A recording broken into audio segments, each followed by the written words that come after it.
All right, guys, it is slide out motor day. We got 2 jacks underneath the frame rails, and then I am loosening up. You have to loosen up all these pieces here and then do the exact same thing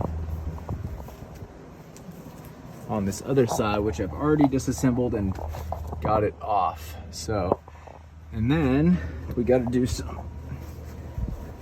little bit of work here. I already pulled the 4 bolts off on the back side here, you can see, and disconnect the wiring.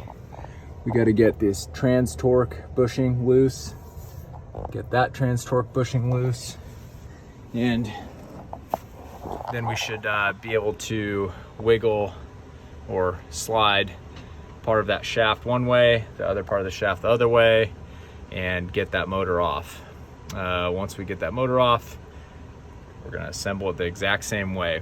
The only way to get those pieces off is to jack up the slide, because what it does is that track sits on top of that cog, that wheel, and that's how it pushes it in and out. So anyways, we are about a quarter of the way done, and I will check in soon. It's torque bushing off.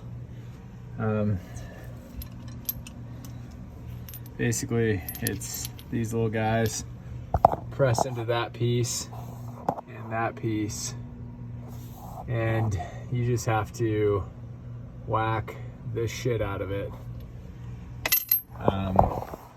You get about an eighth of an inch turn, maybe, if that, each time you're whacking it. I've been heating it up with a torch, and a little bit of time, it finally comes out, and then it'll look like this. But yeah, we got it out, so that's good. Didn't break any of the ears off, which is a known issue with these things. So got that thing out. Now I got one more, and then the end assembly for the cog and all that, and I should be able to knock this thing out and get the new motor on. Boom. Okay. And got it all out. A bunch of banging, put a set of vice grips on the end of the shaft, and just use about half a can of penetrant, hammer, and a little bit more heat. I put the heat directly on that piece there. Newmar does this thing where they literally put paint on every surface on this shaft. So once you actually are able to get all the bolts and everything, the little set screws and stuff loose, you still have to get a majority of that paint off, otherwise it will never come off. The bearing will never slide off the shaft. So you kind of just have to do what you can, and I used some brake clean and a towel, and then kind of scraped it off with a screwdriver, and here we are. So on to the next part. Got that one taken off, and that one's loose. Gonna pop that one off, pop it out, and that gives me the ability to pull that motor out, and we'll be doing well. We are almost completely done with the disassembly. Got that one off, got that one off. Motor bolts are out, and I am going to just slide that piece out. That should give me the ability to pull that one out, and we'll be in good shape. Clean everything up and slap this thing back together, get the new motor in there. That is our issue right there, guys. Not sure exactly what, how, or who knows what they did, to be honest, knowing these guys. So that piece pulled out, and I think you can see it just didn't allow anymore. There's a little bearing in the piece here, and that was just kind of sitting on it like this, and I think it just wasn't engaging anymore. So probably could have got the parts to fix this piece, but the parts were about 450 bucks. New motor was 720, and it's worth the extra few $100 to me to not have to pull this thing apart again. So fun to kind of figure it all out, but happy to have it done and clean this thing all up and get it slapped back together. Let's go. Hold. No. Hold on here. Come on.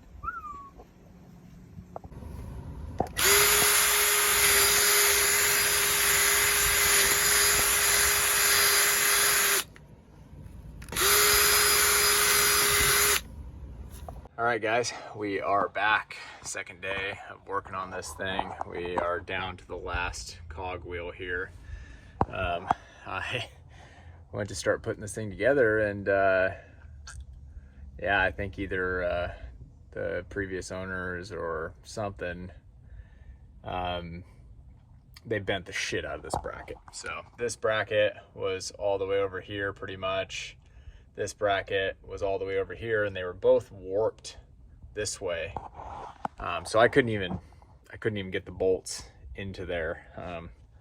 So I spent a bit of time here just with the torch, warming it up, and just kind of bending it slowly back into place. And hopefully we can get these brackets back on here and in one piece. Always one of those things that when you buy an RV, you never know if the people before you were doing things the right way or the wonky way. And here we are. So cleaning up a mess again, but that's okay. It's part of the process. So thanks. All right, guys. We have everything all locked up here. When I spoke to the Newmar person, they said it's a 12 to 14 hour job. One person, it's taking me probably about that. So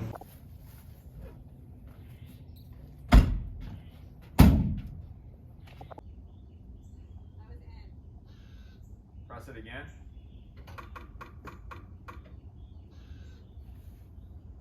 Press out.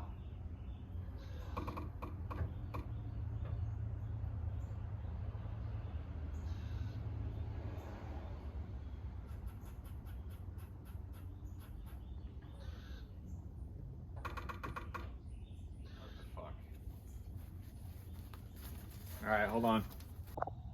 Okay, go. Is that in? Yeah. Okay, press out.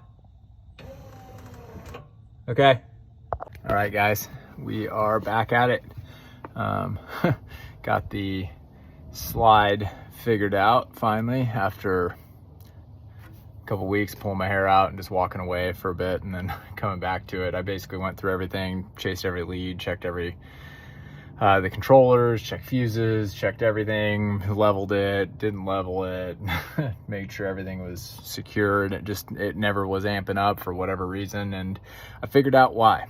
I ordered a brand new motor from Newmar and got it delivered, wired these two pieces up because that's what all you have to do. Turns out let me show you here, these little bolts here are to hold the brake on to the motor. I don't know if you can see, but they severed the wires that connect that brake to the motor, and that's why it kept stopping and amping out. And basically it was just process of elimination of figuring it out. Who would have thought from the factory it was messed up and not my problem for once. So anyways, got it all back together, got the slide in now. I'm just I pulled it in and it's a little bit off, so I just undid the trans torque bushing here, and I'm gonna put that back together now that everything's measured up, and should be cooking with gas, be done with this thing, so thankfully. Alrighty.